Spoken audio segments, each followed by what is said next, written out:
পশ্চিমবঙ্গ পুলিশে কনস্টেবলের নিয়োগ প্রক্রিয়া শুরু হয়ে গেছে।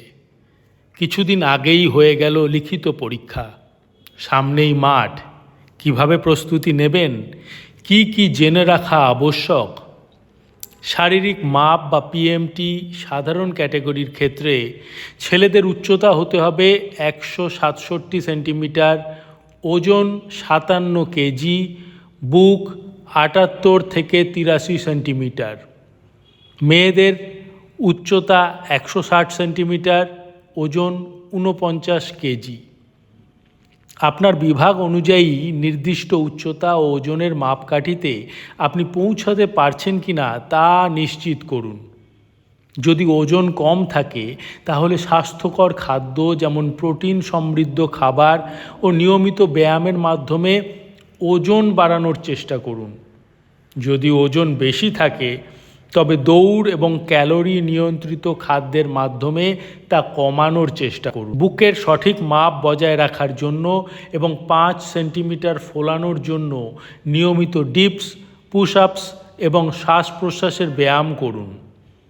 ফুসফুসের ক্ষমতা বৃদ্ধি পেলে বুক ফোলানো সহজ হবে।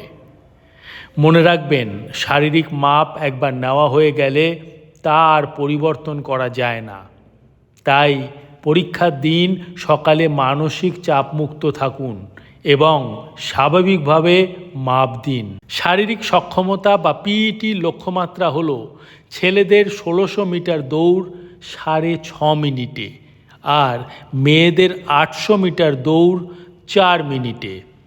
প্রস্তুতির 3টি মূল মন্ত্র হল ইন্টারভ্যাল ট্রেনিং, স্ট্যামিনা বাড়াতে দ্রুত দৌড় ও হাঁটার অনুশীলন করুন। ডায়েট ও হাইড্রেশন, পর্যাপ্ত জল এবং প্রোটিন সমৃদ্ধ খাবার খান। সঠিক সরঞ্জাম, আঘাত এড়াতে ভালো মানের রানিং শু ব্যবহার করুন। প্রথমে প্রতিদিন 20-25 মিনিট ধরে ধীরে ধীরে দৌড়ান। তারপর সময় বাড়িয়ে 30-40 মিনিট করুন।